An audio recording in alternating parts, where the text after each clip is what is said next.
ধরুন আপনি আপনার সন্তানকে ডে কেয়ার সেন্টারে রেখে যাবেন। ডে কেয়ার সেন্টারে আপনি খোঁজ নিন তারা কিভাবে সন্তানের সময়টাকে কাজে লাগাচ্ছে। অর্থাৎ সন্তান যখন ঘুমিয়ে থাকছে তখন তো ঘুমিয়ে থাকছে, এর পাশাপাশি সে যখন জাগনা থাকবে তখন তাদেরকে কিভাবে রাখা হবে, তাদের সঙ্গে কি খেলাধুলা করা হবে নাকি তাদেরকে ডিভাইসে অভ্যস্ত করা হবে, এই বিষয়গুলো সম্পর্কে একটু খোলামেলা কথা বলে নিন, একটু জেনে নিন তারা কিভাবে বাচ্চাদেরকে রাখছে।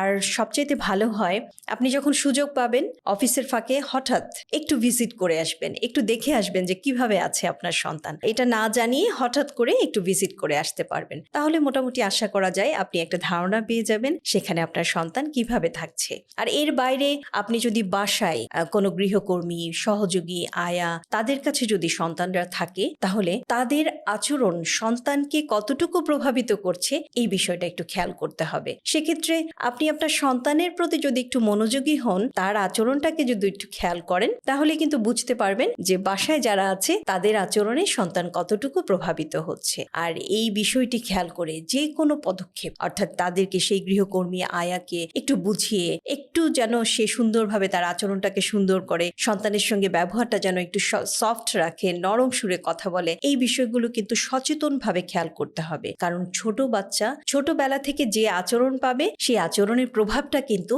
সারা জীবন তার উপর থেকে যাবে।